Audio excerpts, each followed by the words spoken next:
Bienvenue dans cette nouvelle vidéo de Lexical Info. Au Mali, la difficile négociation avec les djihadistes. N'oubliez pas de vous abonner juste en bas de cette vidéo à Lexical Info. Négocier avec les islamistes est aujourd'hui au cœur de la réussite, ou non, du gouvernement de transition du colonel Assimi Goïta. Problème, les arcanes sont flous, et les acteurs nombreux à vouloir tirer les marrons d'un feu dangereux. Annulé. D'un commun accord, l'Élysée et les autorités maliennes ont tiré un trait sur la visite éclair qu'Emmanuel Macron devait effectuer ce lundi, d'abord à Bamako puis, lors d'un déjeuner avec les militaires français, sur la base de Gao. Prétexte officiel, les impératifs sanitaires liés à la progression de la pandémie en France. En réalité, de part et d'autre, on cache à peine l'ampleur des désaccords sur à peu près tous les sujets, y compris l'organisation même de la visite. Le président de la transition, le colonel Assimi Goïta, réclamait un face-à-face avec son homologue, lequel plaidait pour une rencontre plurielle, avec la présence d'un représentant de la CEDEAO et du G5 Sahel.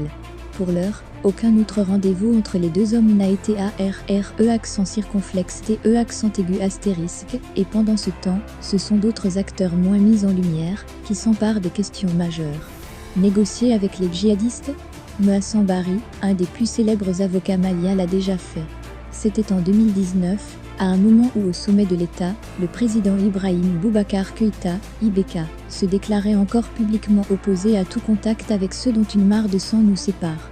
Mais dans les coulisses, dès cette époque, la présidence s'était ralliée à l'idée qu'il faudrait en passer par là pour espérer mettre un terme à la guerre civile.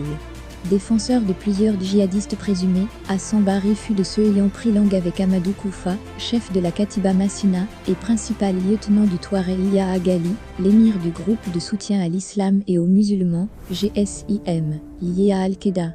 Il agissait sous la supervision du commandant et futur colonel Malamine Konaré, fils de l'ancien président Alpha Konaré, chargé de plusieurs missions de ce genre ayant pour but d'obtenir la libération de membres des forces maliennes faits prisonniers. Avec, bien sûr, l'aval des autorités. Médiateur avec les djihadistes, un métier dangereux, c'est du moins ce que Mohassan Bari a expliqué à Marianne, tout en revenant sur sa rencontre avec Amadou Koufa, en juillet 2019, vraisemblablement près de la frontière avec la Mauritanie. Il n'était pas opposé à la discussion, il nous disait d'ailleurs ne l'avoir jamais refusée.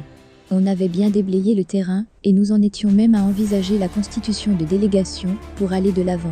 Et puis, comme vous le savez, tout s'est arrêté. Fermez les guillemets, le 22 novembre 2019, Mohassan Bari est interpellé à son cabinet par les hommes de la Direction générale de la sécurité d'État, DGSE, malienne au prétexte de complicité active avec des terroristes. Il est détenu et entendu 3 jours durant, le temps pour l'ordre des avocats et diverses associations de se mobiliser pour exiger sa libération.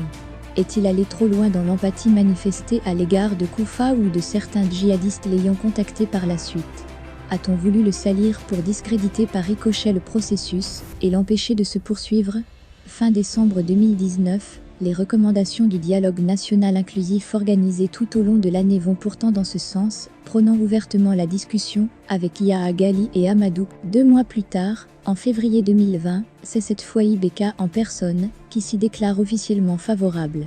Il n'aura toutefois pas le loisir de tirer profit des tractations entreprises pour obtenir les libérations de la Française Sophie Pétronin, enlevée à Gao en 2016, et du leader d'opposition Soumaïla Cissé, kidnappé le 25 mars 2020 dans la région de Niafake. Celles-ci sont effectives le 8 octobre 2020, 2 mois à peine après la reddition en douceur d'Ibk, chassé du pouvoir par une phalange d'officiers dirigés par le colonel Assimi Goïta. Comment mieux débuter la transition que par un tel succès d'affichage ? Même si le prix à payer, notamment la libération simultanée de plusieurs centaines de djihadistes, ne ravit pas les militaires français engagés dans un combat meurtrier et de longue haleine contre le GSIM, la France ne veut toujours pas de ce dialogue. Elle ne le comprend pas, souligne Mohassan Bari. Mais elle ne peut pas imposer toujours sa volonté à un État souverain. Si les autorités de transition estiment que c'est la bonne voie pour trouver la paix à laquelle tous les Maliens aspirent, c'est leur droit et leur responsabilité. Fermez les guillemets, soit. Mais l'avocat reprendrait-il pour autant son bâton de négociateur auprès de Koufa? Uniquement si c'est dans un cadre officiel et très clair.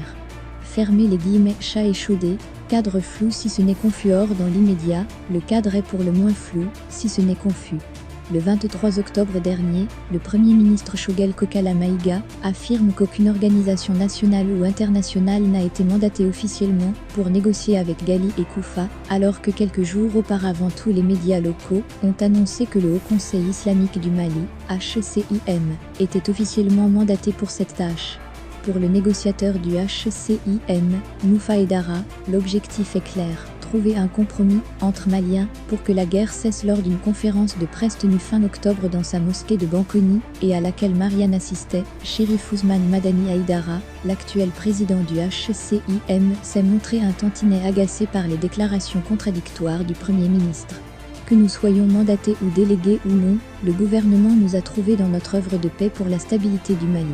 C'est de notre devoir de chercher les voies et moyens pour stabiliser notre pays, et cela doit être l'apport de tout bon Malien. Nous étions sur cette lancée bien avant la mise en place de ce gouvernement de transition. L'affaire aiguise en tout cas bien des appétits et des égos. Ancien héros des manifestations anti-IBK, avant d'être tenu à l'écart par les militaires, l'imam Mamoudiko tente de revenir au premier plan. Qui mieux que lui connaît les chefs djihadistes ? Certainement pas les hommes du HCIM, a-t-il confié à Marianne. Sa certitude, Ghali ou Koufa ne négocieront jamais avec Aidara. Ils ne sont pas du même islam. Hassan Bari partage cette analyse. Mais ajoute aussitôt, Diko n'a jamais rencontré Koufa en février 2022, un sommet Union Européenne-Union Africaine est au programme. N'oubliez pas de vous abonner juste en bas de cette vidéo à Lexical Info.